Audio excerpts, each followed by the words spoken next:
നമസ്കാരം.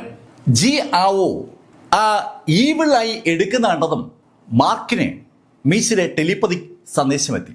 മാർക്ക്, അത് അപകടകരമാണ്. ആ ഈവിളായി ഉപയോഗിച്ച് ആ തൂങ്ങി നിൽക്കുന്ന ഗോസ്റ്റ് സൂഡ് ആക്ടിവേറ്റ് ചെയ്യപ്പെടും. ഗോസ്റ്റ് സൂഡ് ആക്ടിവേറ്റ് ചെയ്താൽ പിന്നെ നമുക്ക് ഇവിടുന്ന് രക്ഷപ്പെടാനാവില്ല. മാർക്ക്, ആ ഗോസ്റ്റ് സീൽ രണ്ട് ശൈലിയിലുള്ള എനർജി ഉണ്ട്. എക്സ്ട്രീം ബ്രൈറ്റ് എനർജിയും അതുപോലെ extreme dark energy. Extreme bright energy അവർ നേടിയിരിക്കുന്നത് ഈ റോയൽ കുടുംബത്തിലെ അംഗങ്ങളുടെ ആത്മാവിനെ ആവാഹിച്ചെടുത്താണ്. ശരിക്കും ഒരു അമ്പരപ്പിക്കുന്ന കാര്യമാണ് മീശ ആ സമയത്ത് ടെലിപ്പതിയിലൂടെ മാർക്കിനോട് പറഞ്ഞത്. മാർക്ക് ആ പറഞ്ഞ കാര്യത്തെക്കുറിച്ച് ആലോചിക്കുമ്പോൾ ആ ഈവിളായി ജി ആവോയുടെ കയ്യിലേക്ക് വന്നു കഴിഞ്ഞു. ജി ആവോ ആ ഈവിളായി എടുക്കുന്ന കണ്ടതും മാർക്ക് ഫെല്ലർ ചാങ് മാങ്ങിനോട് പറഞ്ഞു, അറ്റാക്ക്. കേൾക്കേണ്ട താമസം ചാങ് മാങ്ങും ജൂവും അതുപോലെ അങ്കിൾ ഗുവാനും ഒരുമിച്ച് മുന്നോട്ട് കുതിച്ചു. ആ സമയത്ത് ജി ആവോ മാർക്കിനെ നോക്കാതെ തിരിഞ്ഞു നിൽക്കുകയാണ്. ജി ആവോയുടെ ദൃഷ്ടി മുൻപിലുള്ള ആ ഗോസ്റ്റ് സോഡിലാണ്. ഗോസ്റ്റ് സോഡിന് മുകളിലായി ഒരു വലിയ കണ്ണാടിയുണ്ട്. ആ കണ്ണാടിയിൽ താഴെയുള്ള കാര്യങ്ങളൊക്കെ വ്യക്തമായി നമുക്ക് കാണാം. ഈ ഗോസ്റ്റ് സോഡിന്റെ മുൻഭാഗത്തായിട്ട് ഒരു കോലമുണ്ട്. കോലത്തിൽ ഉണ്ടായിരുന്ന കണ്ണുകളാണ് ഇപ്പോൾ ജി ആവോ പറിച്ചെടുത്തിരിക്കുന്നത്. ആ കോലത്തിന് ഒരു വല്ലാത്ത ഭാവമുണ്ട്. ആ കോലത്തിന്റെ കണ്ണുകൾ നഷ്ടപ്പെട്ടതും ശരിക്കും രണ്ട് ഹോള് ആ കണ്ണുകളിരുന്ന ഭാഗത്തുണ്ടായിരിക്കുകയാണ്. ആ ഹോളിലൂടെ ആ കോലം നമ്മളെ നോക്കുന്നു എന്നൊരു തോന്നൽ അത് കാണുന്ന ആർക്കും ഉണ്ടാവും. ആ കോലത്തിന്റെ വലത് ഭാഗത്തായിട്ട് ഒരു ബെല്ലുണ്ട്. മാർക്ക് ആ ബെല്ലിലേക്ക് നോക്കുന്ന കണ്ടതും മീശ മാർക്കിനോട് പറഞ്ഞു, മാർക്ക്, അത് സോൾ ബൈൻഡിങ് ബെല്ലാണ്. ആത്മാക്കളെ പിടിച്ചു നിർത്താൻ ഉപയോഗിക്കുന്ന ഒരു ബെല്ല്. മാർക്ക് അമ്പരപ്പോടെ ആ ബെല്ലിലേക്കും ആ കോലത്തിലേക്കും മുൻപിൽ കാണുന്ന ആ വാളിലേക്ക് നോക്കുമ്പോൾ മീശ ഒരിക്കൽ കൂടി മാർക്കിനോട് പറഞ്ഞു, മാർക്ക്, ഇത് ജി കുടുംബത്തിന്റെ ആഭിചാര പ്രക്രിയയുടെ അവസാനമാണ്. എത്രയോ തലമുറകളായി അവര് ആഭിചാരം വഴി ശക്തി നേടാൻ ശ്രമിക്കുകയാണ്. അവരുടെ ശക്തി പാരമ്യത്തിലെത്തുന്നത് ആ വാള് വഴിയാണ്. ആ വാളിൽ കഴിഞ്ഞ 4-5 തലമുറകളായി മാറി മാറി ജി കുടുംബത്തിലെ ആളുകൾ രാജകുടുംബത്തിന്റെ സോളിനെ ആവാഹിച്ചെടുക്കാൻ ശ്രമിച്ചുകൊണ്ടിരിക്കുകയായിരുന്നു. മീശ അത് പറയുമ്പോഴേക്കും ചാങ് മാങ്ങും ജൂവും അതുപോലെ അങ്കിൾ ഗുവാനും മുന്നോട്ട് കുതിച്ചെത്തിയിരുന്നു. അവർ മുന്നോട്ട് കുതിച്ചെത്തിയതും പെട്ടെന്നാണ് ജി ആവോയുടെ മുൻപിൽ നിന്ന് 3 ആളുകൾ അവർക്ക് മുന്നിലേക്ക് എത്തിയത്. ജി ആവോ തിരിഞ്ഞു നോക്കുന്നതേയില്ല. തിരിഞ്ഞു നോക്കാൻ നിൽക്കുന്ന ജി ആവോ തന്റെ കയ്യിലേക്ക് വന്ന കണ്ണിൽ തന്നെ സൂക്ഷിച്ചു നോക്കുകയാണ്. ജി ആവോയുടെ മുന്നിലാണ് ആ കോലമുള്ളത്. ആ കോലത്തിൽ നിന്നാണ് അയാൾ ആ കണ്ണെടുത്തിരിക്കുന്നത്. ഈ പ്രക്രിയ നടക്കുമ്പോഴാണ് കോലത്തിന്റെ പുറകിലുണ്ടായിരുന്ന 3 അതിശക്തർ ചാങ് മാങ്ങിനും അങ്കിൾ ഗുവാനും ജൂവിനു നേരെ പാഞ്ഞു വരുന്നത്. അതിശക്തമായിട്ട് തന്നെ ചാങ് മാങ്ങും ജൂവും അങ്കിൾ ഗുവാനും അവരെ ആഞ്ഞിടിച്ചെങ്കിലും അവരുടെ ആ ഇടി എതിരെ വന്ന ആളുകൾ നിഷ്പ്രയാസം തടുത്തു. ആ 3 ആളുകളും ട്രിബുലേഷൻ ഫസ്റ്റ് ലെവലിലെ യോദ്ധാക്കളാണെന്ന് അവരുടെ ആ ഒറ്റ ഇടി തന്നെ വിളിച്ചു പറയുകയാണ്. ആ 3 യോദ്ധാക്കളും തങ്ങൾക്ക് നേരെ പാഞ്ഞു വരുന്ന ആ 3 സൂപ്പർ ഫൈറ്റേഴ്സിനെയും അവരുടെ വലം കൈ കൊണ്ട് നേരിട്ടതും ജൂവും ചാങ് മാങ്ങും അങ്കിൾ ഗുവാനും അതേ നിമിഷം പുറകോട്ട് തെറിച്ചു. ഈ കാഴ്ച കണ്ട മാർക്ക് ഫെല്ലർ കൈയൊന്ന് ഉയർത്തിയതും ആകാശത്തുനിന്ന് അതിശക്തമായ ഒരു മിന്നൽ ആ മൂവർക്ക് നേരെ പാഞ്ഞു വന്നു. വിചാരിക്കുന്ന സമയത്ത് മിന്നൽ സൃഷ്ടിക്കാൻ കഴിയുന്ന ആ thunder lightning technique mark feller ആ ഇമ്മോർട്ടൽ എംപറർ ലീയിൽ നിന്ന് പഠിച്ചതോടുകൂടി മാർക്കിന് ആ മിന്നൽ സൃഷ്ടിക്കുക എന്ന് പറഞ്ഞാൽ വളരെ എളുപ്പം കഴിയുന്ന കാര്യമാണ്. ആ മിന്നൽ അതിവേഗം ആ ട്രിബുലേഷൻസ് ട്രാൻസെൻഡിങ് സ്റ്റേജിലെ ഫസ്റ്റ് സ്റ്റേജിലെ ആളുകളുടെ പുറത്തേക്ക് വീണതും അവരും 3 പുറകോട്ട് തെറിച്ചു. മാർക്ക് ഫെല്ലർക്ക് ട്രിബുലേഷൻ ലെവലിലെ ആളുകളെ നേരിടാനുള്ള ഒരു കപ്പാസിറ്റി ഉണ്ടെന്ന് ആ കാഴ്ച വിളിച്ചു പറയുകയാണ്. ആ സമയത്ത് ജി ആവോ ഒന്ന് തിരിഞ്ഞു. ജി ആവോയുടെ കയ്യിൽ ഇപ്പോ ഈവിൾ ഐ ഉണ്ട്. ആ ഈവിൾ ഐ കയ്യിൽ വെച്ചിരിക്കുന്ന ജി ആവോ മാർക്കിനോട് പറഞ്ഞു, ഹേയ് മാർക്ക് ഫെല്ലർ, ഒരു ആവശ്യമില്ലാത്ത കാര്യത്തിന് നീ എന്റെ മുന്നിൽ പ്രത്യക്ഷപ്പെട്ട് മരണം ഇരന്നു വാങ്ങാൻ പോവുകയാണ്. മാർക്ക്, നിനക്ക് ഞാൻ ഒരു ചാൻസ് കൂടി തരാം. നീ ഇവിടുന്ന് പൊയ്ക്കോ. മാർക്കിനോട് എന്തോ ഒരു സോഫ്റ്റ് കോർണർ അത് പറയുമ്പോൾ ജി ആവോയ്ക്ക് ഉണ്ടെന്ന് അത് കേൾക്കുന്ന ആർക്കും തോന്നും. മാർക്ക് അതിന് മറുപടി പറയാൻ ശ്രമിക്കുന്ന ആ നിമിഷത്തിൽ മറ്റൊരു കാഴ്ച കൂടി മാർക്ക് ഫെല്ലർ കണ്ടു. ജി ആവോയുടെ ഇടത് കൈയിൽ ഒരു ചെറിയ ഡെപ്പി പ്രത്യക്ഷപ്പെടുന്നതാണ് മാർക്ക് കണ്ടത്. ആ നിമിഷത്തിൽ മാർക്ക് ആ ഡെപ്പിയിലേക്ക് സൂക്ഷിച്ചു നോക്കുമ്പോൾ ആ ചെറിയ ബോക്സ് ജിയാവോ സാവധാനം തുറന്നു. ആ ബോക്സ് തുറന്നതും അതിൽ നിന്ന് ഒരു പുക പുറത്തേക്ക് ചാടുകയാണ്.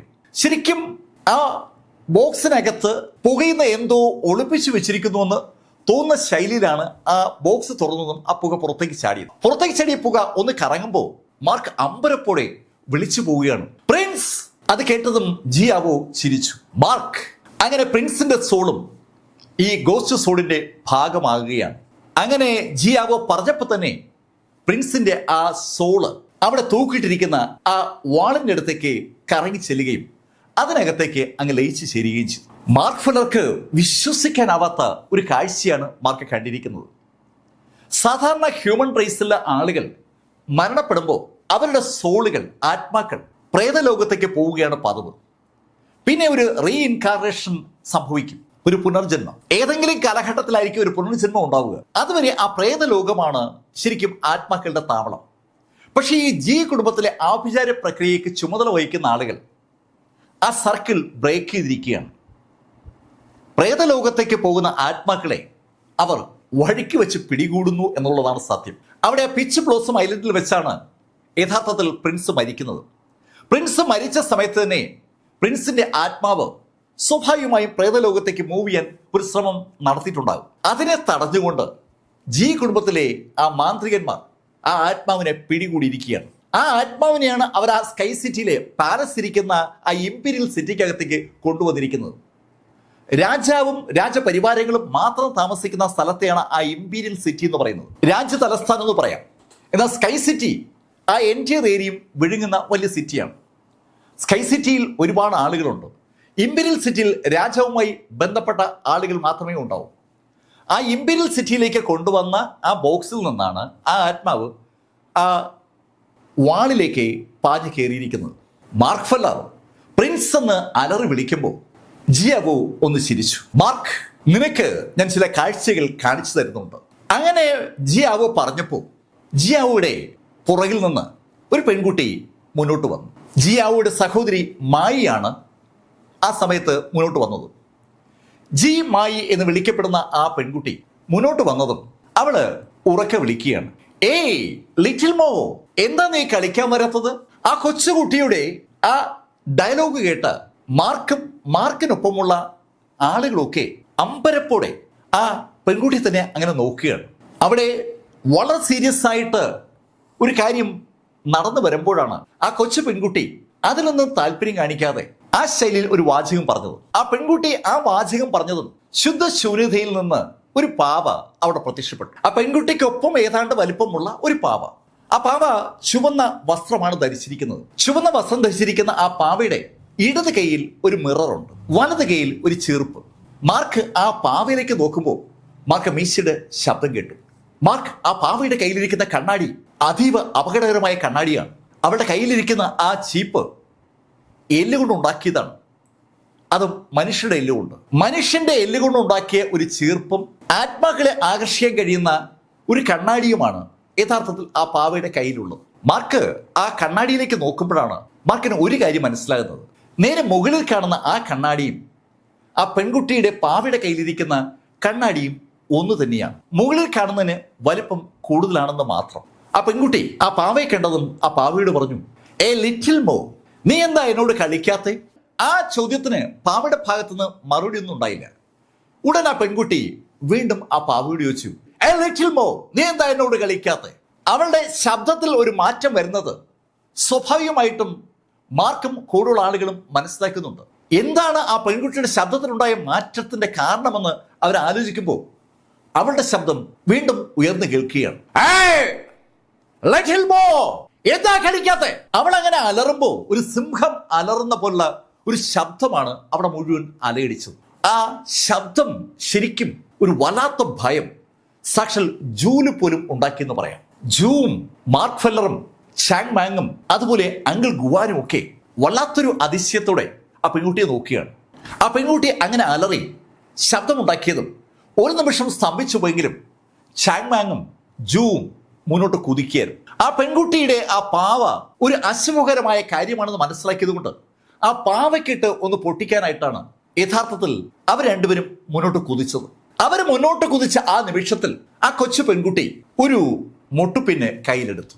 അവള് ആ മുട്ടുപിന്ന് കയ്യിലെടുത്തതിന് ശേഷം പാവയെ നോക്കി പാവയോട് പറഞ്ഞു, ഹേയ് ലിറ്റിൽ മോ, നമുക്കിങ്ങനെ കുത്തിക്കളിക്കാം. അങ്ങനെ പറഞ്ഞുകൊണ്ട് ആ പെൺകുട്ടി ആ മുട്ടുപിന്ന് ആ പാവയുടെ പുറത്ത് ഒറ്റ കുത്തു. പാവയുടെ പുറത്ത് അത് ആ മുട്ടുപിന്നോട് കുത്തിയ ആ നിമിഷത്തിൽ മുന്നോട്ട് കുതിക്കുകയെന്ന ജൂ ശരിക്കും പുറകോട്ട് എടുത്തെറിഞ്ഞതുപോലെ തെറിച്ചു പോവുകയാണ്. തന്റെ വലതു ഭാഗത്തുള്ള ജൂ തെറിച്ചു പോകുന്നത് ചാങ്മാൻ കണ്ടു.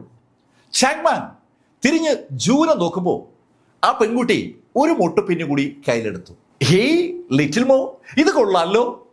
അങ്ങനെ പറഞ്ഞുകൊണ്ട് അവൾ വീണ്ടും ആ പാവയുടെ പുറത്ത് കുത്തിയതും ചാങ്മാങ്ങും ദൂരേക്ക് തെറിച്ചു. രണ്ടാളുകൾ അതിവേഗം മുന്നോട്ട് തെറിക്കുന്നത് മാർക്ക് ഫെല്ലർ കണ്ടു. മാർക്കിന് എന്താണ് സംഭവിക്കുന്നതെന്ന് ഒരു പിടിയില്ല. ഈ സമയത്ത് ജിയാവോ ഈ സംഭവവികാസങ്ങളൊന്നും ശ്രദ്ധിക്കാതെ തിരിഞ്ഞ് വാളിലേക്ക് നോക്കി നിൽക്കുകയാണ്. മാർക്ക് അമ്പരന്ന് നിൽക്കുമ്പോൾ ആ പെൺകുട്ടി മാർക്കിന് നേരെ തിരിഞ്ഞു.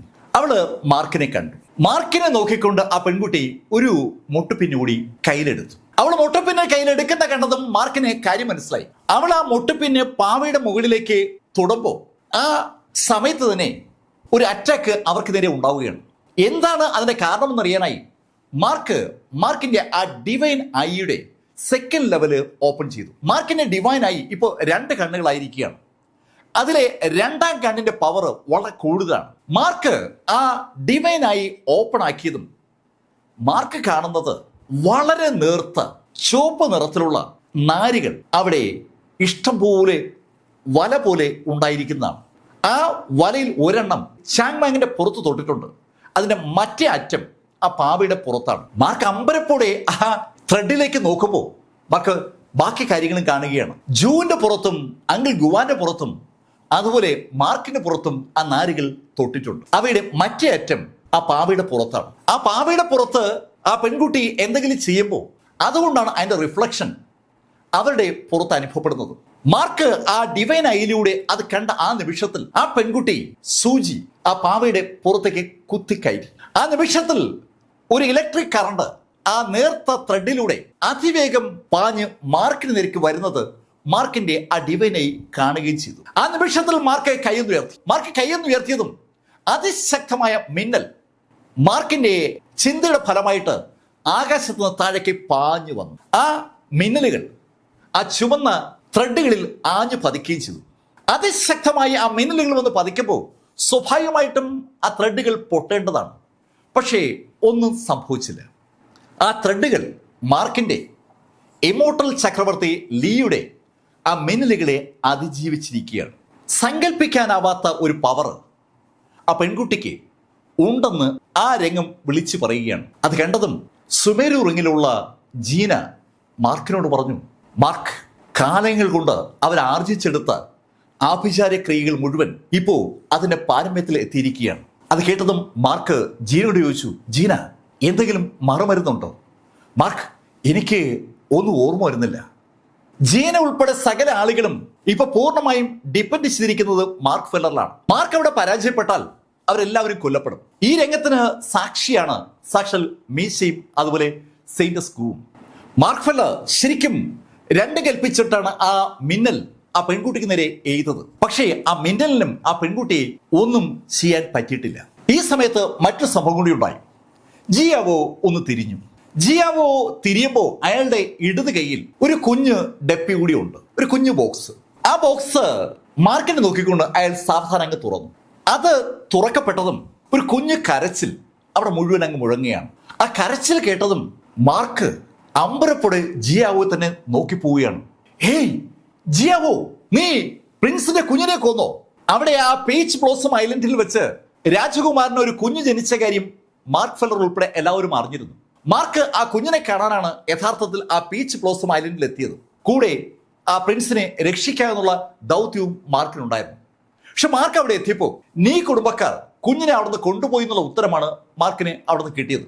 പക്ഷേ നീ കുടുംബക്കാരുടെ കയ്യിൽ നിന്ന് ജി ഫാമിലി ആ കുഞ്ഞിനെ തട്ടിയെടുത്തിരിക്കുകയാണ്. അത് ആ നിമിഷം തന്നെ മാർക്ക് ഫെല്ലർക്ക് മനസ്സിലായി. മാർക്കിനെ നോക്കി ചിരിച്ചുകൊണ്ട് ജിയാവോ മാർക്കിനോട് പറഞ്ഞു, മാർക്ക് നോക്ക്, ഇതൊക്കെ ഒരു ചെറിയ സംഭവമല്ലേ, ഒരു കൊച്ചുകുട്ടിയുടെ ജീവനൊന്നും അത്ര വലിയ കാര്യങ്ങളൊന്നുമല്ല. അങ്ങനെ അയാൾ പറയുമ്പോഴേക്കും ആ കുഞ്ഞിന്റെ ആത്മാവ് ആ വാളിലേക്ക് ലയിച്ചു ചേരുകയും ചെയ്തു. അത് സംഭവിച്ചതും ജിയാവോ മാർക്കിനോട് പറഞ്ഞു, മാർക്ക്, എത്രയോ കാലങ്ങളായിട്ട് ഞങ്ങൾ തപസ്സിരുന്ന് സ്വന്തമാക്കിയതാണ് ഈ വാള്. മാർക്ക്, നിനക്കറിയുമോ എത്ര തലമുറകളായി ഞങ്ങൾ ഈ വാള് ഇവിടെ സൂക്ഷിക്കുകയാണെന്ന്? ജിയാവോ അത് പറയുമ്പോഴാണ് മാർക്കും അതിനെക്കുറിച്ച് ആലോചിച്ചത്. ഈ സ്കൈ സിറ്റിയിലെ ഇംപീരിയൽ സിറ്റിയിൽ ഇതേ പാലസിനകത്ത് മാർക്ക് ഫെല്ലർ ആ രാജകുമാരനൊപ്പം കഴിഞ്ഞിട്ടുള്ളതാണ്. മാർക്കും ജൂവും ആ രാജകുമാരനൊപ്പം അവിടെ കഴിയുമ്പോൾ രാജകുമാരന് സഹായികളായിട്ട് 2 പ്രായമുള്ള ആളുകളുണ്ടായിരുന്നു. വേറെ ആളുകളൊക്കെ ഈ 9 അരിസ്റ്റോക്രാറ്റിക് കുടുംബങ്ങളുമായി ബന്ധപ്പെട്ട ആളുകളായിരുന്നു. അവരാണ് ബാക്കി എല്ലാ റൂമുകളും കവർ ചെയ്തിരുന്നത്. മാർക്കിനും ജൂവിനും പ്രിൻസിനും കടന്നു പോകാൻ കഴിയുന്ന മുറികളുടെ എണ്ണം വളരെ കുറവായിരുന്നു. ലിമിറ്റഡ് മുറികളെ ഉണ്ടായിരുന്നുള്ളൂ. പക്ഷെ ഒരു ലൈബ്രറിയിലേക്ക് മാത്രം ഈസി ആയിട്ട് മാർക്കിനെ കൊണ്ടുപോകാൻ അന്ന് പ്രിൻസിന് കഴിഞ്ഞിരുന്നു. ബാക്കി ഭാഗങ്ങളൊക്കെ സീൽഡായിരുന്നു. ആ സീൽഡായ ഭാഗത്താണ് ഇപ്പോൾ യഥാർത്ഥത്തിൽ മാർക്ക് ഫെല്ലർ നിൽക്കുന്നത്. ആ സീൽഡായ ഭാഗത്ത് യഥാർത്ഥത്തിൽ ആ ഗോസ്റ്റ് സോഡ് അങ്ങനെ തൂങ്ങി നിപ്പുണ്ടായിരുന്നുള്ള യാഥാർത്ഥ്യമാണ് ഇപ്പോൾ മാർക്ക് ശരിക്കും തിരിച്ചറിഞ്ഞിരിക്കുന്നത്. മാർക്ക് അതിനെക്കുറിച്ച് ആലോചിക്കുമ്പോൾ മീശ മാർക്കിനോട് ടെലിപ്പതിക് സന്ദേശത്തിലൂടെ പറഞ്ഞു, മാർക്ക്, ഈ വാള് ഇത്രയും കാലം ഇവിടെ ഉണ്ടായിരുന്നു എന്നുള്ളത് ശരിക്കും എന്നെ അതിശയിപ്പിക്കുകയാണ്. മീശ ഒരു എക്സ്പ്ലോററാണ്. എവിടെ എന്തുണ്ടെങ്കിലും നുഴഞ്ഞു കയറി വന്ന് അത് സ്വന്തമാക്കുക എന്നുള്ളത് മീശയുടെ ഒരു പ്രഖ്യാപിത ശൈലിയാണ്. ആ മീശയ്ക്ക് പോലും നുഴഞ്ഞു കയറാൻ പറ്റാത്ത ശൈലിയിൽ ആഭിചാര ക്രിയകൾ കൊണ്ട് അവിടെ അങ്ങനൊരു മുറിയും അങ്ങനൊരു വാളുമുള്ളത് മറയ്ക്കാൻ ജി കുടുംബത്തിന് പറ്റിയിരുന്നു എന്നുള്ളതാണ് സത്യം. അതുകൊണ്ടാണ് ആ കൊട്ടാരത്തിൽ അനവധി ദിവസം തങ്ങിയിട്ടും മാർക്കും ജൂവും ആ വാള് കാണാതെ പോയത്. ആ വാള് യഥാർത്ഥത്തിൽ ഒരു മാന്ത്രിക വലയം തന്നെ ആ പാലസിന് ചുറ്റും നിർമ്മിച്ചിരുന്നു. ആ വലയത്തിനുള്ളിലായിരുന്നു രാജകുമാരൻ. രാജകുമാരൻ്റെ എല്ലാ ചെയ്തികളെയും ആ വാള് നിയന്ത്രിച്ചിരുന്നു എന്നുള്ളതാണ് സത്യം. ആ വാളിന് വേണമെങ്കിൽ എൻ്റെ ഹോളി റീജിയനും നിയന്ത്രിക്കാൻ കഴിയുമെന്നുള്ള ഒരു യാഥാർത്ഥ്യമാണ് മാർക്ക് ഫെല്ലർ ഇപ്പോൾ തിരിച്ചറിയുന്നത്. അത്രയേറെ പവർഫുള്ളാണ് ആ ഗോസ്റ്റ് സോഡ്. മാർക്ക് ശരിക്കും അമ്പരപ്പോടെ ആ ഗോസ്റ്റ് സോഡിലേക്ക് നോക്കുമ്പോൾ ആ പെൺകുട്ടിയുടെ മുഖവും ഭാവവും ഒക്കെ മാറിക്കഴിഞ്ഞിരുന്നു. മാർക്കിന്റെ ശ്രദ്ധ ജി ആവൂലായിരുന്ന സമയത്ത് ജി ആവൂടെ സഹോദരി ജി മായിയുടെ മുഖത്തുണ്ടായ മാറ്റം മാർക്കിനെയും കൂടെയുള്ള ആളുകളെയും ഒരുപോലെ അമ്പരപ്പിച്ചു എന്ന് പറയാം. ശരിക്കും ആ പെൺകുട്ടിയുടെ സുന്ദരമായ മുഖം ഒരു വല്ലാത്ത ഭാവത്തിലേക്ക് മാറിയിരിക്കുകയാണ്. ശരിക്കും ഒരു പ്രേതത്തിന്റെ ശൈലിയിലേക്ക് ആ മുഖത്ത് മാറ്റമുണ്ടായി. അവള് ഏതാണ്ട് വലിഞ്ഞ് മുറുകയാണ്. അവളുടെ മുരൾച്ച ഒരു ഭയം സകല ആളുകളിലും ഉണ്ടാക്കുന്നുണ്ട്. ആ കുഞ്ഞിന്റെ ആത്മാവ് ആ വാളിൽ ലയിച്ചു കഴിഞ്ഞതും ജിയാവോ ഇടത് കൈകൊണ്ട് ആ വാള് വലിച്ചിങ്ങെടുത്തു. ആ വാള് അയാൾ വലിച്ചെടുക്കുമ്പോൾ ആ വാളിന് ചുറ്റും പച്ച നിറത്തുള്ള ഒരു പ്രകാശമുണ്ട്. അയാളുടെ ഇടത് കൈയിൽ വാളും വലത് കൈയിൽ ആ കണ്ണുമാണുള്ളത്. അയാൾ ആ കണ്ണ് വാളിന്റെ പിടിയുടെ നേർമുകളിലായി ചേർത്തങ്ങ് വെച്ചു.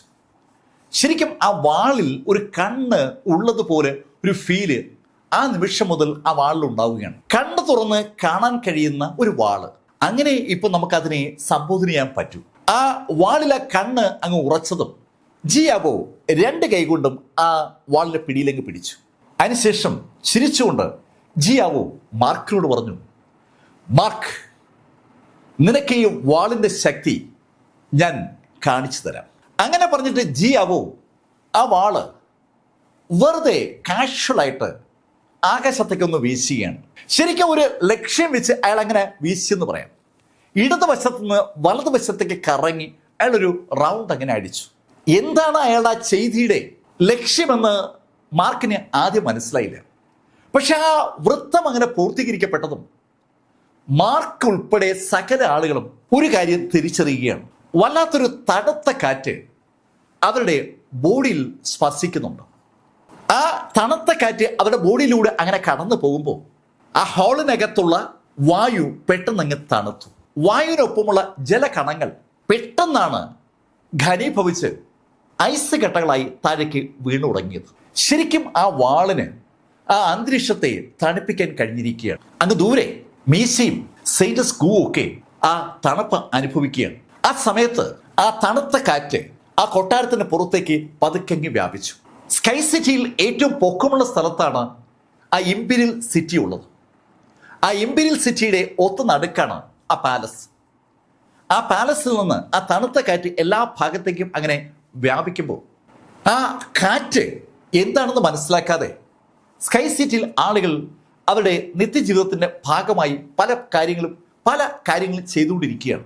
ആ സമയത്ത് ആ തണുത്ത കാറ്റ് അതിവേഗം ആ ഇമ്പീരിയൽ സിറ്റിയിൽ നിന്ന് താഴേക്ക് ഇങ്ങനെ വ്യാപിച്ചു തുടങ്ങി. ഏതാനും സെക്കൻഡുകൾ കൊണ്ട് ആ കാറ്റ് സ്കൈ സിറ്റിയുടെ നല്ലൊരു ഭാഗം അങ്ങ് കവർ ചെയ്തു.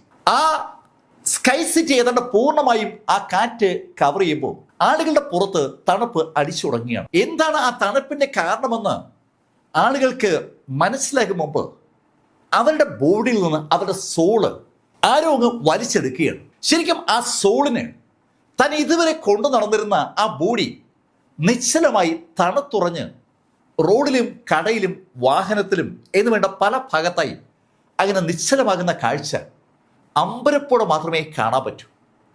വളരെ ഭ്രാന്തമായ വേഗതയിൽ റോഡിൽ കാണുന്ന ശക്തിയുള്ളവരും ശക്തി ഇല്ലാത്തവരുമായ സകലരുടെയും സോളുകൾ വലിച്ചെടുക്കപ്പെടുകയാണ്.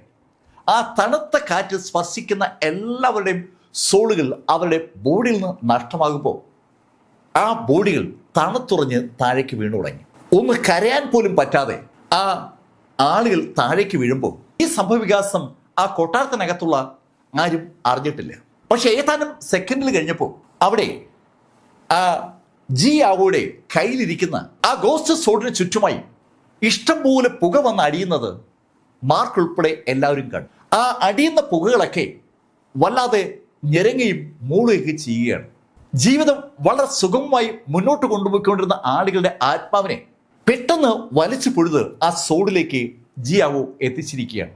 നൂറുകണക്കിന് ആയിരക്കണക്കിന് പതിനായിരക്കണക്കിന് ആത്മാക്കളെ ഏതാനും മിനിറ്റുകൾ കൊണ്ട് ആ ഗോസ്റ്റ് സോഡ് വലിച്ചെടുത്തു എന്ന് പറയാം. ജിയാവോ ആ സോഡ് ഇങ്ങനെ ഉയർത്തിപ്പിടിച്ചിരിക്കുകയാണ്. ആ സോഡിന് ചുറ്റും ശരിക്കും ചുഴികൾ ഇങ്ങനെ ഉണ്ടായിക്കൊണ്ടിരിക്കുന്നുണ്ട്. പറന്നു വരുന്ന ആത്മാക്കൾ ആ വാളിന് ചുറ്റും കറങ്ങി ആ വാളിന്റെ ഭാഗമായി മാറുകയാണ്. അത് കണ്ട് ജിയാവോ മാർക്കിനോട് പറഞ്ഞു, മാർക്ക്, നീ കണ്ടല്ലോ ഇവിടെയുള്ള ആളുകളുടെ ആത്മാക്കൾ ഇതാ ഈ വാളിന്റെ ഭാഗമായി മാറുന്നത്. ജിയാവോ മാർക്കിനോട് അങ്ങനെ പറഞ്ഞതും മാർക്ക് ജിയാവോട് പറഞ്ഞു, ഏയ് ജിയാവോ, നീ ചെയ്തത് തെറ്റല്ലേ? വെറും പാവങ്ങളുടെ ജീവൻ വലിച്ചെടുക്കാൻ നിനക്ക് ആരാ അധികാരം നൽകിയത്? ഹേയ് മാർക്ക് ഫെല്ലർ, നീ എന്താ അങ്ങനെ പറയുന്നത്?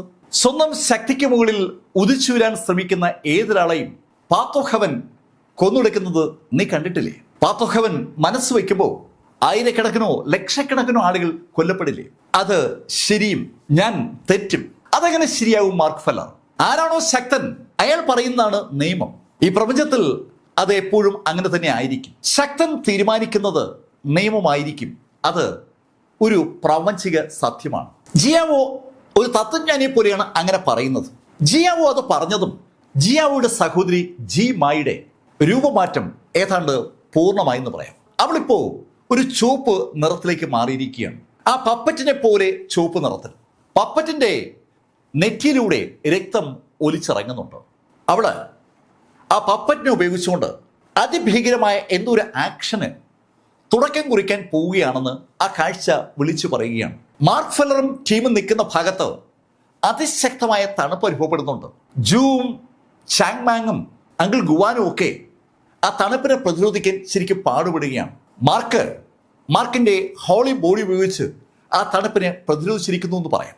എന്നാലും മാർക്കിനും ഒരു പ്രഷർ അനുഭവപ്പെടുകയാണ്. ഈ സമയത്ത് മീശ സെയിന്റസ് ഗൂവിന്റെ അടുത്തെത്തി.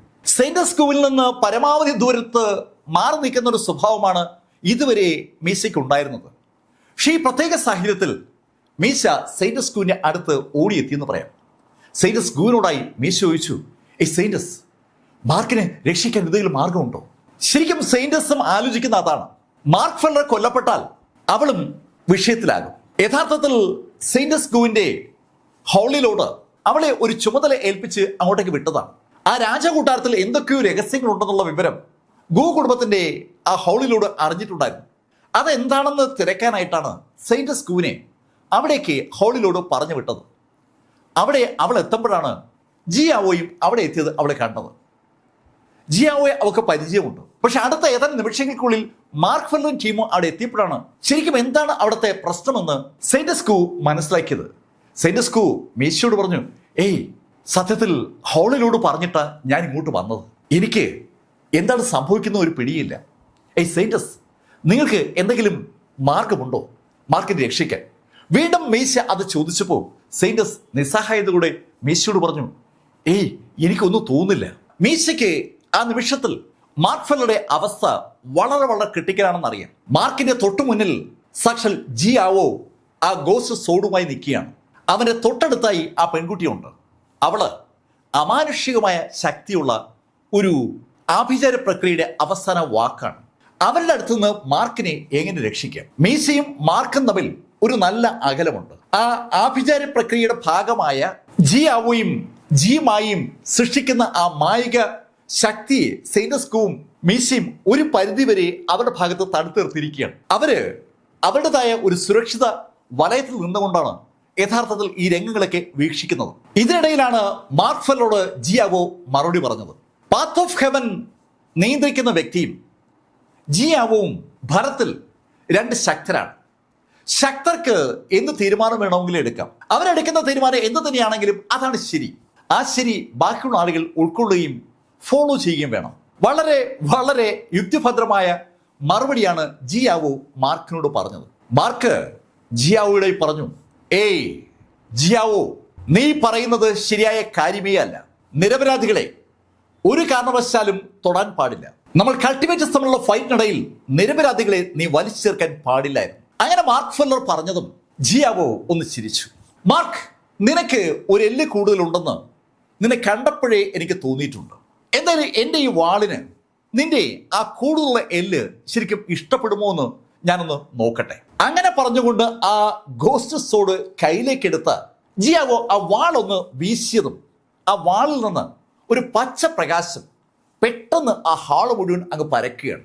സകലത്തിനെയും സ്തംഭിപ്പിക്കുന്ന, ഫ്രീസ് ചെയ്യുന്ന അതിശക്തമായ ഒരു ഫ്രീസിംഗ് എലമെന്റ് ആ നിമിഷത്തിൽ ആ പച്ച ലൈറ്റുമായി ബന്ധിപ്പിച്ചുണ്ടായി. സകലതിനെ ഐസ് കട്ടയാക്കാനുള്ള കപ്പാസിറ്റി ആ ഫ്രീസിംഗ് ലൈറ്റിനുണ്ട്. ആ ലൈറ്റ് മാർക്ക് ഫെല്ലർക്ക് നേരെ പാഞ്ഞു വരുന്ന ആ നിമിഷത്തിൽ മാർക്കിന്റെ സുമേരു റിങ്ങിൽ നിന്ന് ഒരു ചെറിയ ബോക്സ് പുറത്തേക്ക് ചാടി. മാർക്ക് ഫെല്ലർ ആ സുമേരു റിങ്ങിനകത്ത് സൂക്ഷിച്ച ആ ബോക്സ് മാർക്കിന്റെ പെർമിഷൻ ചോദിക്കാതെയാണ് ശരിക്കും പുറത്തേക്ക് ചാടിയത്. പുറത്തേക്ക് ചാടി സ്വയം തുറന്ന ആ ബോക്സിൽ നിന്ന് ആ എൻറ്റിയർ സ്ഥലത്തേക്കും ചെറു ഭസ്മത്തുള്ളികൾ തെറിക്കുകയാണ്. ആയിരക്കണക്കിനെന്നോ പതിനായിരക്കണക്കിനെന്നോ പറയാൻ കഴിയുന്ന ഭസ്മ പൊടി അവിടെ അങ്ങനെ ചിതറുമ്പോൾ ശരിക്കും ആ ഭസ്മം ആ എൻറ്റിയർ ഗ്രീൻ ലൈറ്റിനെ പ്രതിരോധിച്ചു എന്ന് പറയാം. രാജകുമാരൻ മരിക്കുന്നതിന് തൊട്ടു മുമ്പ് സ്വയം ആ ഡിവൈൻ സെൻസിനെ ആ ബോക്സിലാക്കിയതാണ്. ആ ബോക്സിലെ പൊടികളുമായി അയാളുടെ ഡിവൈൻ സെൻസിനെ അയാൾ ലയിപ്പിച്ചിരിക്കുകയായിരുന്നു. ആ ഡിവൈൻ സെൻസ് ആണ് പതിനായിരക്കണക്കിന് ചെറു തരികളായി അവിടെ അങ്ങ് ചിതറിയത്. താൻ ഇതുവരെ ആർജിച്ച മുഴുവൻ ശക്തിയും എടുത്ത രാജകുമാരൻ അവസാന ശ്രമം നടത്തുകയാണ്. പെട്ടെന്ന് ആ പൊടി ആ എൻറ്റയർ ഗ്രീൻ ലൈറ്റിനെ അങ്ങനെ പ്രതിരോധിച്ചതും ജിയാവോ ഒന്ന് ചിരിച്ചു. ഹേയ് രാജകുമാര, നീ ജീവിച്ചിരിക്കുന്ന സമയത്ത് നീ എനിക്ക് എതിരാളിയെ ആയിരുന്നില്ല, എന്നിട്ടാണോ മരിച്ചതിന് ശേഷം നീ എന്നെ എതിർക്കുന്നത്? അങ്ങനെ പറഞ്ഞുകൊണ്ട് ജിയാവോ വീണ്ടും വാളൊന്ന് ചലിപ്പിച്ചതും ആ എൻറ്റയർ പൊടിയും ആ വാളിലേക്ക് പറ്റിച്ചേർന്നു എന്ന് വേണമെങ്കിൽ പറയാം. രാജകുമാരൻ സൃഷ്ടിച്ച ആ ഭസ്മത്തെ ജിയാവോ അറ്റാക്ക് ചെയ്യുന്ന സമയത്ത് മാർക്ക് ഫെല്ലർ പുറകോട്ട് മാറിയിരുന്നു. പുറകോട്ട് മാറിയ മാർക്ക് ഫെല്ലറെ ഫോളോ ചെയ്യുകയാണ് ശരിക്കും ജിമായി. അതിവേഗതയിലാണ് മാർക്ക് പുറകോട്ട് മാറിയത്. പക്ഷെ മാർക്കിനെ തടസ്സപ്പെടുത്തിക്കൊണ്ട് ജിമായും ആ പാവയും മാർക്കിന്റെ വഴിയിലേക്ക് കയറി. മാർക്കും ഷാങ്മാങ്ങും ജൂവും അങ്കിൾ ഗുവാനും രക്ഷപ്പെടാനുള്ള ഒരു ഓട്ടത്തിലായിരുന്നു. അതിനിടയിലേക്കാണ് ജിമായി കയറി വന്നത്. ജിമായി ശരിക്കും വികൃതമായ ശബ്ദത്തിൽ ഒന്ന് ചിരിച്ചു. ജിമായി ഒന്ന് ചിരിച്ചതും മാർക്ക് ഫെല്ലർ കൈ ഉയർത്തുന്ന ഒരേ നിമിഷത്തിലാണ്. ആ നിമിഷത്തിൽ മാർക്കിന്റെ കയ്യിലേക്ക് ആ ലൈറ്റനിങ് കേന്ദ്രീകരിക്കപ്പെടുകയാണ്. അതിശക്തമായ മിന്നൽ മാർക്ക് ഫെല്ലർ കയ്യിലേക്ക് കേന്ദ്രീകരിച്ചതും മാർക്ക് ഇമോർട്ടൽ ചക്രവർത്തി ലീയുടെ ആ സെക്കൻഡ് ലെവൽ ട്രിബുലേഷൻ സ്റ്റേജിലെ ഒരു പവർ കൂടി ആഡ് ചെയ്തിരിക്കുകയാണ്. എങ്ങനെയെന്ന് അറിയത്തില്ല, മാർക്ക് ഫെല്ലർ ആ ട്രേസ്ലെസ് ഇമോർട്ടൽ സ്ക്രിപ്ചറും അതുപോലെ ഇമോർട്ടൽ ലീയുടെ ഇമോർട്ടൽ സ്ക്രിപ്ചറും കമ്പൈൻ ചെയ്ത് ഒരു അറ്റാക്ക് നിമിഷ നേരം കൊണ്ട് സംഘടിപ്പിച്ചു എന്ന് പറയാം. അതിശക്തമായ ഒരു പവറിൽ ആ മിന്നൽ സ്വാഭാവികമായിട്ടും മാർക്കിന്റെ കയ്യിൽ നിന്ന് മായിക്ക് നേരെ പാഞ്ഞു വന്നതും മായി അവളെ ഇടത് കൈ ഒന്ന് അനക്കിയതും മായിയുടെ തൊട്ട് മുകളിലേക്ക് ആ പാവ ചാടിക്കേറി. മായിയുടെ തലയ്ക്ക് മുകളിൽ ആ പാവ എത്തിയത് കൺകോണിലൂടെ മാർക്ക് ഫെല്ലർ കണ്ടു. മാർക്കിന്റെ അതിശക്തമായ ആ മിന്നൽ പ്രഹരം ആ പാവയുടെ മുകളിൽ പതിച്ചാൽ എന്ത് സംഭവിക്കുമെന്ന് മാർക്കിന് അറിയാം. ആ പാവയുമായി ഇപ്പോഴും കണക്റ്റഡ് ആണ് മാർക്കും ചാങ്മാങ്ങും ജൂവും അങ്കിൾ ഗുവാനും ഒക്കെ. ആ ചുവന്ന നാരി കൊണ്ട് അവരെല്ലാവരും കണക്ട് ചെയ്യപ്പെട്ടിരിക്കുകയാണ്. മാർക്കിന്റെ അതിശക്തമായ മിന്നൽ ആ പാവയിൽ പതിക്കുമ്പോൾ ആ എൻറ്റിയർ ഊർജവും അവിടെ റിഫ്ലക്ട് ചെയ്യപ്പെടും. ആ ഊർജം നേരെ വന്ന് പതിക്കുക മാർക്കിലും ചാങ്മാങ്ങിലും ജൂവിലും അങ്കിൾ ഗുവാനിലുമായിരിക്കും. ആ 4 പേരും ആ പ്രഹരത്തിൽ ചിലപ്പോൾ അവസാനിച്ചിരിക്കും. മാർക്ക് അവസാന നിമിഷത്തിലാണ് ആ അപകടം മനസ്സിലാക്കിയത്. പെട്ടെന്ന് മാർക്ക് കൈ ലേശൊന്ന് ഉയർത്തി. കണ്ണ് ചിമ്മുന്ന വേഗതയിൽ മാർക്കിന്റെ ആ പ്രഹരം ആ പാവയുടെ തലയ്ക്ക് മുകളിലൂടെ അങ്ങ് കടന്നുപോയെന്ന് പറയാം. ആ മിന്നൽ തൊട്ടു പുറകിലുള്ള ചുവരിലിടിക്കുന്നതും ആ ചുവര് തകർന്ന് താഴേക്ക് വീണു. ശരിക്കും ഒരു ശബ്ദ കോലാഹലം അവിടെ ഉണ്ടായി. ആ പ്രഹരത്തിന്റെ ഫലമായിട്ട് ആ ചുവരിടിഞ്ഞ് വീണത് മായയുടെയും അതേപോലെ ആ പാവയുടെയും മുകളിലേക്കാണ്. മായയുടെയും പാവയുടെയും മുകളിലേക്ക് ആ മതില് ഇടിഞ്ഞു വീണ ആ നിമിഷത്തിൽ മാർക്ക് ഫെല്ലർ ചാങ്മാങ്ങിനെയും ജൂവിനെയും അങ്കിൾ ഗുവാനെയും ആ സുമേരു റിങ്ങിനകത്തേക്ക് വലിച്ചു കയറ്റി. മാർക്കും പെട്ടെന്ന് സുമേരു റിങ്ങിനകത്തേക്ക് കടന്നു. സുമേരു റിങ്ങിനകത്തേക്ക് കടന്ന മാർക്ക് ഫെല്ലർ അകത്തുള്ള വാങ് ഫെങ്ങിനോട് പറഞ്ഞു, വാങ്, നീ ഒരു കാര്യം ചെയ്യണം. എന്താ മാർക്ക്? വാങ്, ഞാൻ ഈ ശവപ്പെട്ടി പുറത്തെടുക്കാൻ പോവുകയാണ്. ശവപ്പെട്ടിക്ക് അകത്തുള്ള ആ യാവോ ചക്രവർത്തിയെ ഞാനെടുത്ത് പുറത്തു കിടത്തും. ആ ആള് പ്രശ്നമുണ്ടാക്കാൻ സാധ്യതയുണ്ട്. നീ ശക്തമായ ഫോർമേഷൻ ഉണ്ടാക്കി ആ ഇമോട്ടർ ചക്രവർത്തിയെ പിടിച്ചു നിർത്തണം. ഇമോട്ടർ ചക്രവർത്തി യാവോ മരിച്ചിട്ട് ഒരുപാട് കാലങ്ങളായി.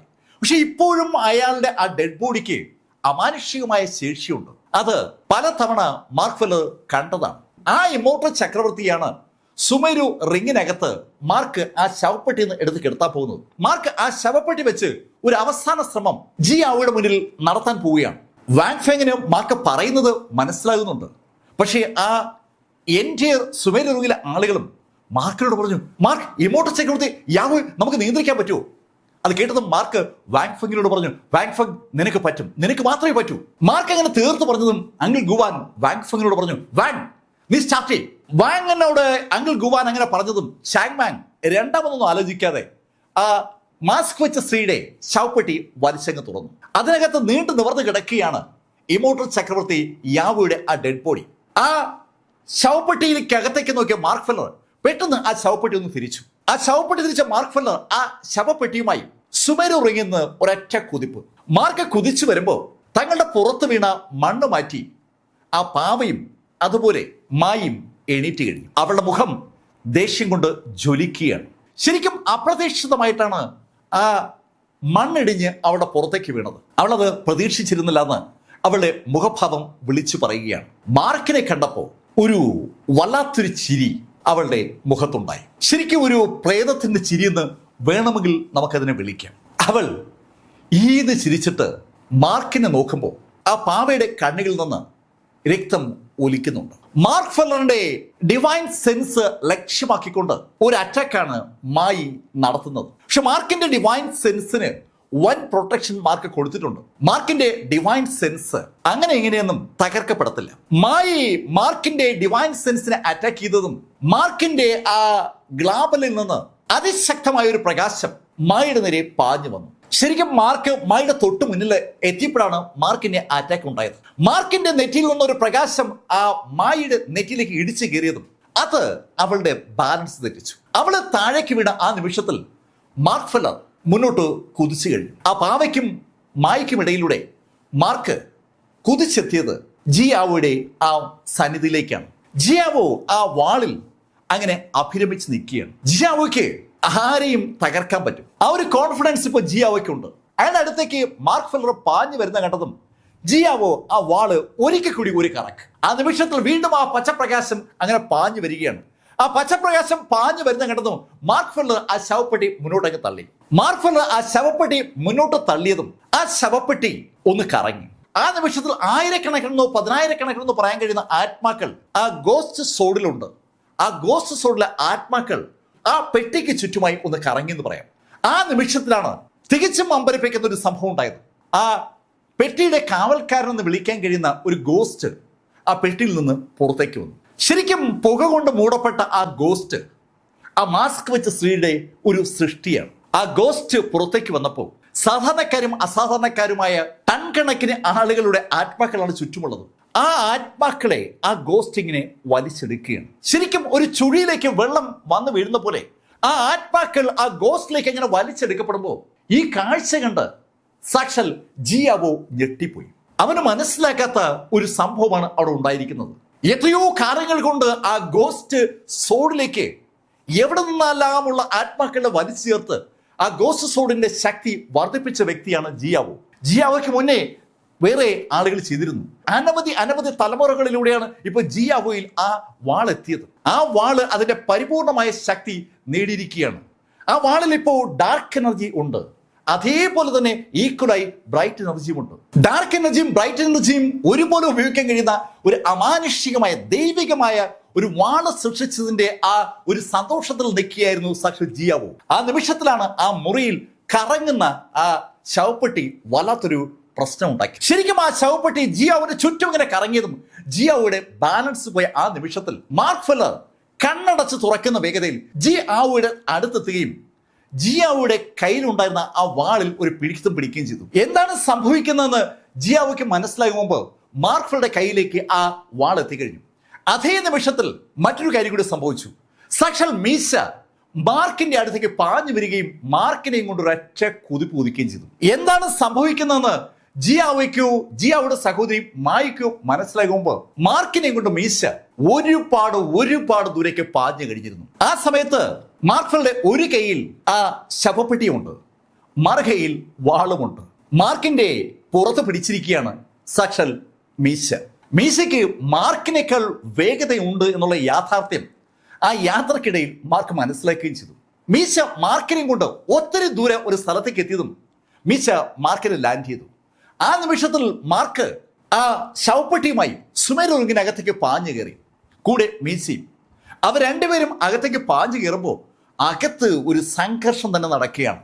ശരിക്കും ഇമോർട്ടൽ ചക്രവർത്തി യാവോയുടെ ആ ഡെഡ് ബോഡി ഉണരാനുള്ള ഒരു ശ്രമം നടത്തിക്കൊണ്ടിരിക്കുകയാണ്. അതിന്റെ കൈകളൊക്കെ പതുക്കെ അനങ്ങി തുടങ്ങി. അതിനെ കുറെ നാളുകളായി ആ മാസ്ക് വെച്ച സ്ത്രീയുടെ ആ ശവപ്പെട്ടി നിയന്ത്രിച്ച് നിർത്തിയിരിക്കുകയായിരുന്നല്ലോ. ആ നിയന്ത്രിച്ച് നിർത്തപ്പെട്ട ആ ശവപ്പെട്ടി മാറിയത് യാവോ ചക്രവർത്തി അറിഞ്ഞിരിക്കുകയാണ്. അത് അറിഞ്ഞതും അത് അതിന്റെ ബോഡിയിലേക്ക് ഊർജം സ്വരൂപിക്കുകയാണ്. ആ കാഴ്ചയുടെ അർത്ഥം വ്യക്തമായി അറിയാവുന്ന വാങ് ഫങ് അവന്റെ കഴിവിന്റെ പരമാവധി പ്രയോജനപ്പെടുത്തിക്കൊണ്ട് വൻതോതിൽ ഫോർമേഷൻ സൃഷ്ടിക്കുകയാണ്. ആ യാവോ ചക്രവർത്തിയെ അനങ്ങാൻ സമ്മതിക്കാതെ ഡിവൈൻ ഫോർമേഷനുകൾ ഒന്നായി സൃഷ്ടിച്ചുകൊണ്ടിരിക്കുന്ന വാങ് ഫാങ്ങിനെ തന്നെ വല്ലാത്തൊരു പ്രതീക്ഷയോടെ നോക്കി നിൽക്കുകയാണ് ബാക്കിയുള്ള ആളുകൾ. വാങ് ഫെങ്ങിലാണ് സകലിന്റെയും പ്രതീക്ഷ. ആ സമയത്താണ് ആ ശവപ്പെട്ടിയുമായി മാർക്ക് ഫെല്ലറും മീശയും കൂടി വീണ്ടും ആ സുമേരു റിങ്ങിനകത്തേക്ക് പാഞ്ഞു കയറുന്നത്. മാർക്ക് ആ പെട്ടി അവിടെ കൊണ്ടുവച്ചതും മാർക്ക് പെട്ടിയുടെ മൂടി തുറന്നു.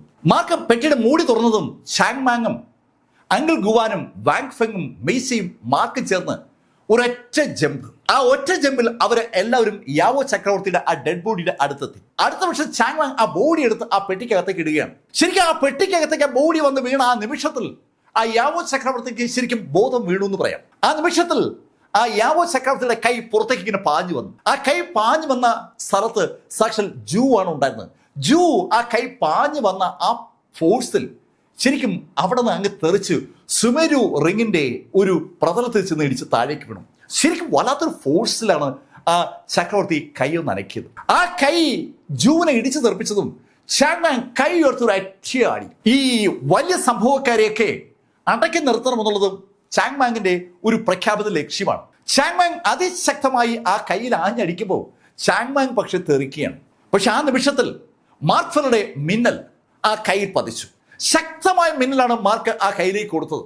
അതിശക്തമായ മിന്നൽ ആ കയ്യിലേക്ക് വന്നതും ആ കൈ ഒന്ന് ചുരുണ്ടു. ആ നിമിഷത്തിൽ ഓടിയെത്തിയ ജൂവും ചാങ് മാങ്ങും മീശയും ഗുവാനും എല്ലാം കൂടെ ചേർന്ന് ആ കൈ മടക്കിയെടുത്ത് ആ പെട്ടിക്കകത്തേക്ക് ഇട്ടു. ആ പെട്ടിക്കകത്തേക്ക് കൈ വീണതും ആ കവറ് ചാങ് മാങ് ഒറ്റ അടപ്പിന് വലിച്ചങ്ങ് അടച്ചു. ശരിക്കും അങ്ങനെ അടച്ചപ്പോൾ ആ പെട്ടി ഒന്ന് കുലുങ്ങിയെങ്കിലും ഏതാനും സെക്കൻഡ് കഴിഞ്ഞതും അതങ്ങ് ശാന്തമായി. ആ പെട്ടിയെ ആ യാവോ ചക്രവർത്തിക്ക് ശരിക്കും ഭയമുണ്ട്. ഇപ്പോ ആ സുമേരു റിങ്ങിനകത്ത് ഒരു വല്ലാത്ത നിശബ്ദതയാണ്. എന്തൊക്കെയാണ് സംഭവിച്ചതെന്ന് ആർക്കും ഒരു പിടിയില്ല. ആ ആ നിശബ്ദതയ്ക്ക് വിരാമം ഇട്ടത് അങ്കിൾ ഗുവാനാണ്. അങ്കിൾ ഗുവാൻ മാർക്കിനോട് പറഞ്ഞു, മാർക്ക്, നീ ആ സോഡ് പിടിച്ചെടുത്ത. അപ്പോഴാണ് എല്ലാവരും ആ സോഡ് കാണുന്നത്. ജി കുടുംബം എത്രയോ എത്രയോ തലമുറകളായി അവരുടെ സകലതും സമർപ്പിച്ച് വളർത്തി വലുതാക്കി ശരിക്കും ശക്തമാക്കിയെടുത്ത അതേ വാള് ഇതാ മാർക്ക് ഫെല്ലറുടെ കയ്യിലിരിക്കുന്നു.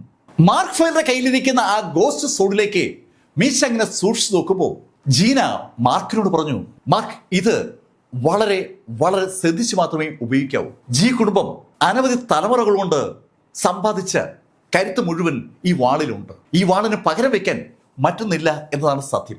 ജീന അത് പറയുമ്പോൾ മാർക്ക് കൗതുകത്തോടെ ആ വാളിലേക്ക് നോക്കുകയാണ്.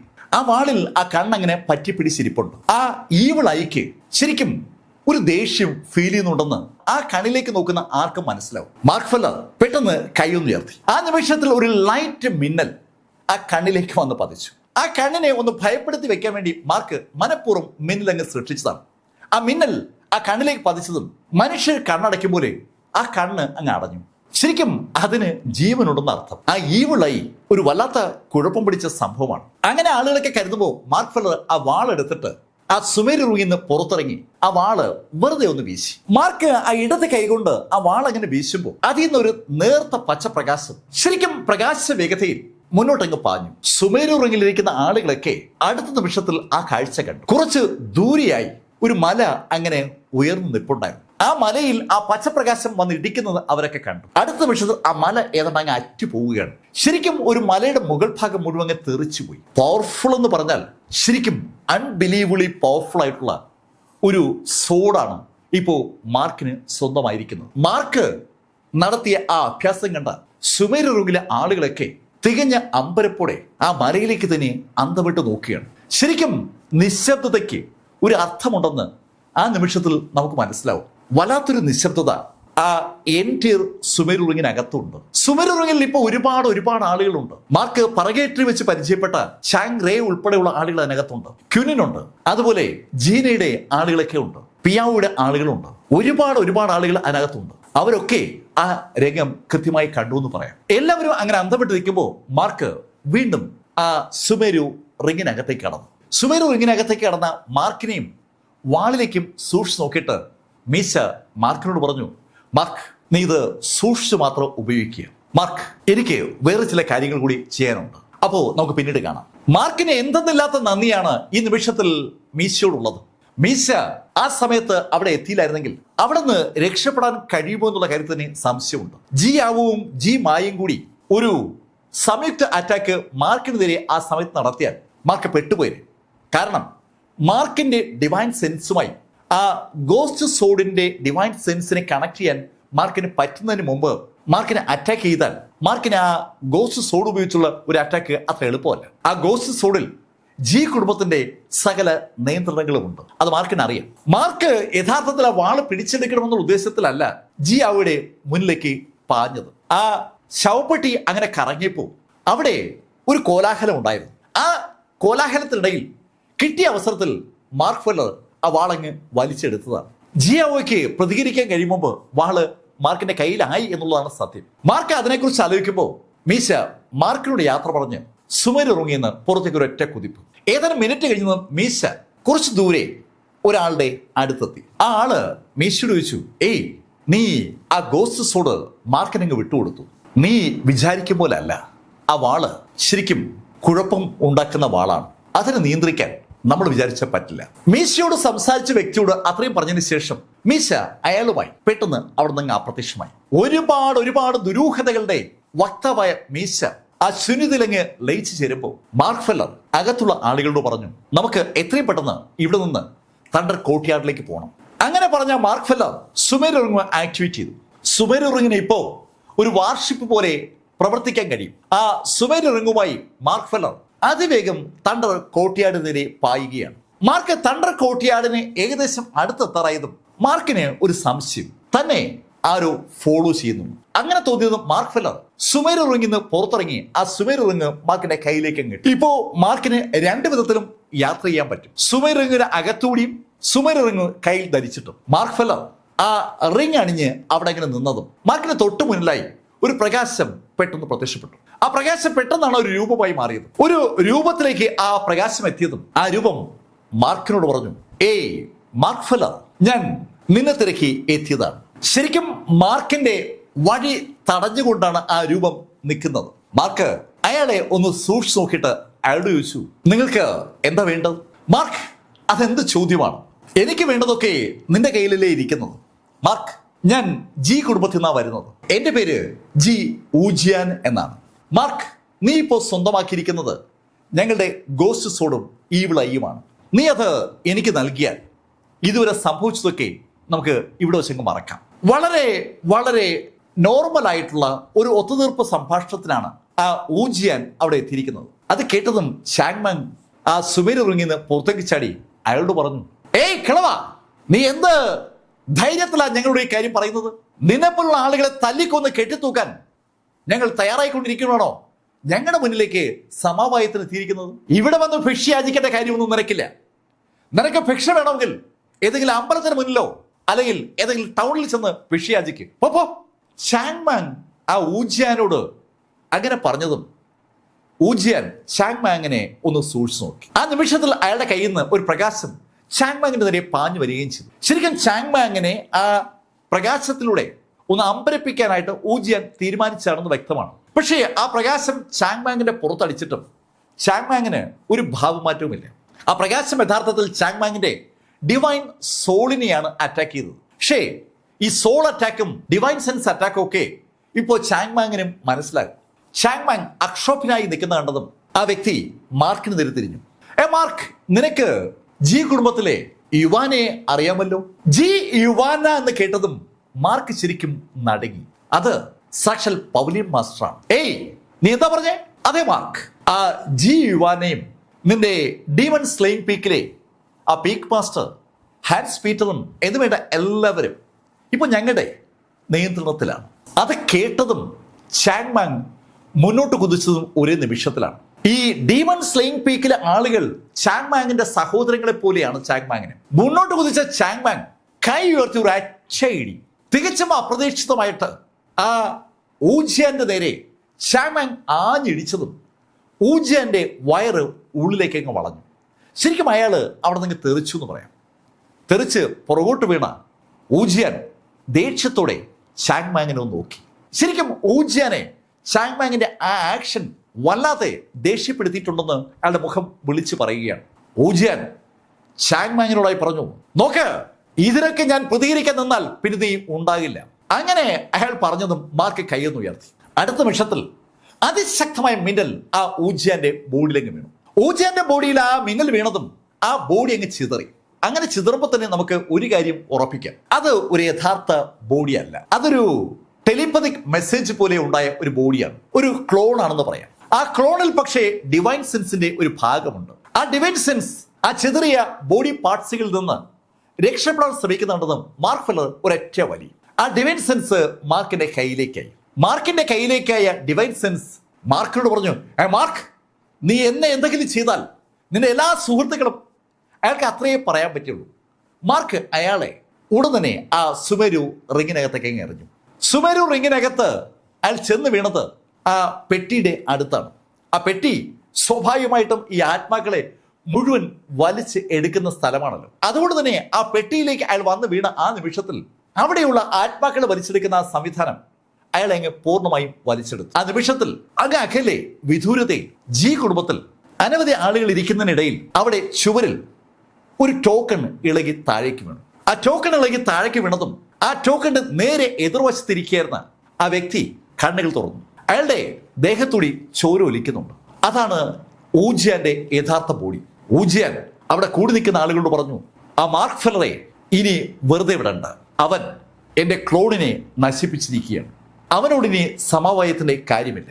ആ ഡീമൺ സ്ലെയിൻ പീക്കാരെ ഒരു പാഠം ആദ്യം പഠിപ്പിക്കും. അടുത്ത നിമിഷത്തിൽ അവിടെയുള്ള ഫോർമേഷൻ മാസ്റ്റേഴ്സ് ചില കാര്യങ്ങളൊക്കെ ചെയ്തു. ഈ സംഭവവികാസങ്ങൾ ശരിക്കും മാർക്ക് അറിയുന്നില്ല. സുമേരു റിങ് കയ്യിലിട്ടുകൊണ്ട് മാർക്ക് അങ്ങനെ നിൽക്കുകയാണ്. മാർക്കിന്റെ തൊട്ടടുത്ത് ജൂവും അതുപോലെ ചാങ്മാങ്ങും ഉണ്ട്. അപ്പോഴാണ് മാർക്കിന് ഒരു മെസ്സേജ് ലഭിക്കുന്നത്. ആ മെസ്സേജ് വന്നത് തണ്ടർ കോർട്ട്യാർഡിൽ നിന്നാണ്. തണ്ടർ കോർട്ട്യാർഡിലെ ഡീൻ ലീയുടെ മെസ്സേജ് വളരെ വ്യക്തമാണ്. മാർക്ക്, ഡീമൺ സ്ലെയിം പീക്കിലെ ആളുകൾ പോയിസൺ ചെയ്യപ്പെട്ടിരിക്കുകയാണ്. ആ ജി ഫാമിലിയാണ് അതിന്റെ പിന്നിൽ. നേരത്തെ അവിടെ എത്തിയ ആ ആള് മാർക്കിനോട് പറഞ്ഞതും അക്കാര്യമാണ്. പൗലിൻ മാസ്റ്റർ ജി യുവാനെയും അതുപോലെ മാർക്കുമായി ബന്ധപ്പെട്ട ആ ഡീമൺ സ്ലെയിം പീക്കിലെ പീക്ക് മാസ്റ്റർ ഉൾപ്പെടെയുള്ള ആളുകളെയും അവർക്ക് നിഷ്പ്രയാസം ഇല്ലാതാക്കാൻ കഴിയുമെന്നുള്ള ശൈലിയിലാണ് അയാൾ സംസാരിച്ചത്. ആ സംഭാഷണം കഴിഞ്ഞിട്ട് അധികം നേരമായിട്ടില്ല. അതിനു മുമ്പാണ് ഇത് സംഭവിച്ചിരിക്കുന്നത്. അത് കണ്ടതും മാർക്ക് ഫെല്ലർ തന്റെ കയ്യിൽ അണിഞ്ഞിരുന്ന ആ സുമേരുറിഞ്ഞ ഊരി ചാങ് മാങ്ങിന്റെ കയ്യിലേക്ക് ഇട്ടുകൊടുത്തു. ചാങ്, നീ അത് നോക്കിക്കോ, ഞാൻ ജി ഫാമിലി വരെ പോവുകയാണ്. അങ്ങനെ പറഞ്ഞു തീർന്ന ആ നിമിഷത്തിൽ മാർക്ക് ഫെല്ലർ ആകാശത്തേക്ക് കുതിക്കുകയും ചെയ്തു. ആകാശത്തേക്ക് മാർക്ക് കുതിക്കുന്ന കണ്ടതും ചാങ് മാങ് ആ സുമേരുറിങ് ജൂവിന് നേരെ എറിഞ്ഞു കൊടുത്തു. ജൂ, അത് നോക്കിക്കോ, ഞാൻ മാർക്കിനെ ഫോളോ ചെയ്യാണ്. അങ്ങനെ ചാങ് മാങ് പറഞ്ഞതും ജൂ ചാങ് മാങ്ങിനോട് പറഞ്ഞു, ഏയ് ചാങ്, നീ വെറുതെ മാർക്കിന്റെ പുറകെ ഓടിയിട്ട് കാര്യമില്ല. മാർക്കിന്റെ അടുത്തെത്താൻ നിനക്ക് പറ്റില്ല. മാർക്ക് ഫെല്ലറുടെ വേഗത അമാനുഷികമെന്നല്ലാതെ മറ്റൊന്നും കൊണ്ട് വിശേഷിപ്പിക്കാൻ പറ്റില്ല. കണ്ണ് അടച്ചു തുറക്കും മുമ്പ് മാർക്ക് അവരുടെ മുന്നിൽ നിന്ന് അപ്രത്യക്ഷമായിരിക്കുകയാണ്. മാർക്കിനേക്കാൾ വേഗത്തിൽ സഞ്ചരിക്കുന്ന ഒരാളെ അവർ കണ്ടത് മീശയിലാണ്. മീശ ശരിക്കും മനസ്സിലാക്കാൻ കഴിയാത്ത ഒരു ആളാണ്. മാർക്ക് ഫെല്ലർ അതിവേഗം പായുകയാണ്. അങ്ങനെ പാഞ്ഞു പോകുമ്പോൾ മാർക്കിന്റെ മനസ്സിലേക്ക് പൗലിൻ മാസ്റ്ററെ ആദ്യം കണ്ട ആ രംഗം കടന്നു വരികയാണ്. അതിനെ തുടർന്നുള്ള രംഗങ്ങളൊക്കെ ഒന്നൊന്നായി മാർക്കിന്റെ മനസ്സിലേക്ക് വന്നു. മാർക്കിനെ സംരക്ഷിക്കാൻ പൗലിൻ മാസ്റ്റർ എപ്പോഴും ശ്രമിച്ചിരുന്നു. ആ ശ്രമത്തിനിടയിൽ സ്വന്തം ജീവൻ നഷ്ടപ്പെട്ടാലും അത് കാര്യമാക്കാത്ത വ്യക്തിത്വത്തിന്റെ ഉടമയായിരുന്നു പൗലിൻ മാസ്റ്റർ. ആ പൗലിൻ മാസ്റ്ററെയാണ് ഇപ്പോൾ ജി കുടുംബക്കാർ തടവിലാക്കിയിരിക്കുന്നത്. ശരിക്കും പൗലിൻ മാസ്റ്റർ യുവാനയുടെ സർനെയും ജി ആണെന്നുള്ള കാര്യം ഇപ്പോഴാണ് മാർക്ക് യഥാർത്ഥത്തിൽ ശ്രദ്ധിക്കുന്നത്. ജി യുവാന, ജി കുടുംബവുമായി ബന്ധമുള്ള വ്യക്തി തന്നെയാണ് പൗലിൻ മാസ്റ്റർ യുവാന. ആ പൗലിൻ മാസ്റ്ററെ പോലും ഇപ്പൊ ഇതാ ആ ജി കുടുംബം തടവിലാക്കിയിരിക്കുകയാണ്. ജി കുടുംബത്തിന്റെ ആ മാന്ത്രിക എബിലിറ്റി അമ്പരപ്പിക്കുന്ന ഒന്നാണ്. ജി കുടുംബത്തിന്റെ വസതിയിൽ നിന്ന് ഒരുപാട് ദൂരെയാണ് ഈ തണ്ടർ കോർട്ട്യാർഡ്. ആ തണ്ടർ കോർട്ട്യാർഡിലെ ഡീമൺ സ്ലെയിം പീക്കിലെ ആളുകളെ അങ്ങ് വിദൂരതയിലിരുന്ന് സ്വാധീനിക്കാനും അവരെ ശയ്യ അവലംബരാക്കാനും ജി കുടുംബത്തിലെ ആ എക്സ്പെർട്ടുകൾക്ക് കഴിഞ്ഞിരിക്കുകയാണ്. എന്ത് ടെക്നിക്കാണ് അവർ അതിനുവേണ്ടി ഉപയോഗിക്കുന്നത് ചോദിച്ചാൽ മാർക്കിന് അറിയില്ല. മാർക്ക് അതിനെക്കുറിച്ചൊക്കെ ആലോചിച്ചുകൊണ്ട് അതിവേഗം ആകാശത്തുള്ള അങ്ങ് പാഞ്ഞു പോകുമ്പോൾ മാർക്കിന്റെ പുറകെ ശബ്ദം സഞ്ചരിക്കുകയാണെന്ന് പറയാം. ശബ്ദത്തെക്കാൾ വേഗതയിലാണ് മാർക്ക് ഇപ്പോൾ ആകാശത്തോടെ പായുന്നത്. ഏകദേശം ഒരു 5 മണിക്കൂർ ആകാറായപ്പോൾ മാർക്ക് ഫെല്ലർ ആ ജി കുടുംബത്തിന്റെ മുന്നിലെത്തി. വളരെ വിശാലമായ ഒരു കോമ്പൗണ്ടും അതിവിശാലമായ ഒരു ഏരിയയൊക്കെ സ്വന്തമായുള്ള ഒരു കുടുംബമാണ് ജി കുടുംബമെന്ന് അവിടേക്ക് എത്തിയ നിമിഷത്തിൽ മാർക്കിന് മനസ്സിലായി. ശരിക്കും പുരാതന ശൈലിയിലുള്ള ഫോർമേഷൻസ് ആ കുടുംബത്തിന്റെ ചുറ്റുമുണ്ട്. അവിടെ ആ ഗേറ്റിന് മുന്നിൽ എത്തിയ ആ നിമിഷത്തിൽ മാർക്കിന് അത് മനസ്സിലാകുകയും ചെയ്തു. അവിടെ എത്തിയതും മാർക്ക് ആ ഫോർമേഷനിലേക്ക് ആഞ്ഞൊരൊറ്റ ഇടി. മാർക്കിന്റെ ആ ഇടി മിന്നലും കലർന്ന ആ ഇടി ആ ഫോർമേഷനിൽ പതിച്ചതും ആ ഫോർമേഷൻ അങ്ങ് തകർന്നു. മാർക്ക് അകത്തേക്ക് കയറിയതും അനവധി ആളുകൾ മാർക്കിന് മുന്നിൽ പറന്നിറങ്ങി. ഏകദേശം ഒരു 100ഓളം ആളുകളുണ്ട്. ആ ആളുകൾ കൗതുകത്തോടെ ആ ഫോർമേഷൻ കടന്ന് അകത്തേക്ക് വന്ന് മാർക്ക് ഫെല്ലറെ തന്നെ സൂക്ഷിച്ചു നോക്കുമ്പോൾ അവരുടെ മുന്നിലേക്ക് സാക്ഷാൽ ജി ആവോ കടന്നു വന്നു. ഏയ് മാർക്ക്, അവസാനം നീ ഇവിടെ എത്തിയല്ലേ.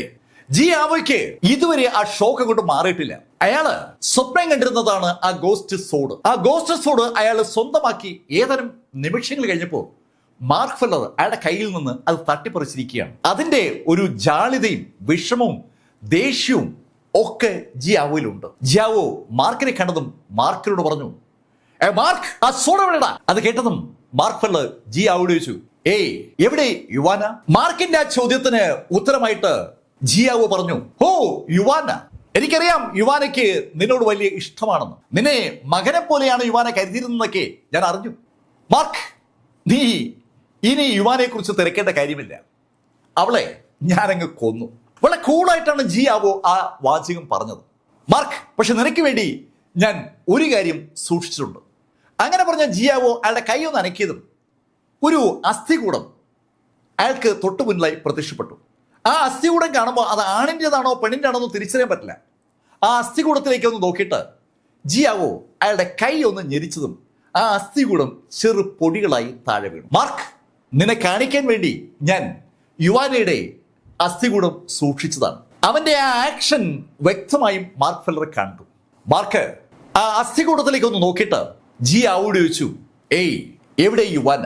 മാർക്ക് ഫെല്ലർ വീണ്ടും ആ ചോദ്യം ആവർത്തിച്ചതും ഈ സംഭവവികാസങ്ങൾക്ക് സാക്ഷിയായ ആ ആൾക്കൂട്ടത്തിൽ ഒരാൾ മുന്നോട്ട് കയറി മാർക്കിനോട് പറഞ്ഞു, ഏയ് നിനക്ക് പറഞ്ഞത് മനസ്സിലായില്ലേ?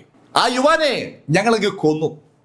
അവളുടെ അസ്ഥികൂടമാണ് ഇപ്പോ ഇവിടെ യങ് മാസ്റ്റർ ജി ആവോ പൊടിച്ചത്. നീ കണ്ടതല്ലേ? അങ്ങനെ ആ ആള് പറഞ്ഞതും മാർക്ക് ഫെല്ലർ ഒറ്റ ഇടി. ശരിക്കും അപ്രതീക്ഷിതമായിട്ടായിരുന്നു മാർക്കിന്റെ ആ ഇടി. ആ ആള് യഥാർത്ഥത്തിൽ മാർക്ക് ഫെല്ലർ അയാളെ ആ സാഹചര്യത്തിൽ ഇടിക്കുമെന്ന് തീരെ കരുതിയിരുന്നില്ല. മാർക്കിന്റെ അതിശക്തമായ പഞ്ച് മാർക്കിന്റെ കൈക്കും അയാൾക്കിടയിൽ ഒരു വായുവിന്റെ തരംഗമുണ്ടാക്കി.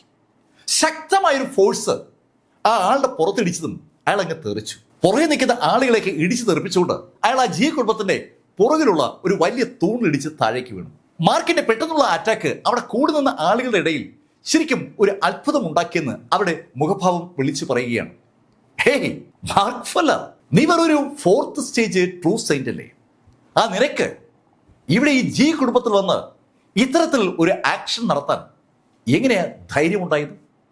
ആ ചോദ്യം ചോദിച്ചുകൊണ്ട് മുന്നോട്ട് വന്നത് ആ കുടുംബത്തിലെ സുപ്രീം എൽഡർ ജി ടിയാൻമോങ് ആണ്. ടിയാൻമോങ് അങ്ങനെ പറയുമ്പോൾ അയാള് 2 കൈയും പുറകിൽ കെട്ടി ഒന്ന് കാലുയർത്തി കാല് താഴേക്ക് താക്കുകയും ചെയ്തു. ഇതൊക്കെ വെറും നിസ്സാരമായ സംഭവങ്ങളെന്ന് അയാൾ ആ ആക്ഷൻ വഴി പറയാതെ പറയുകയാണ്.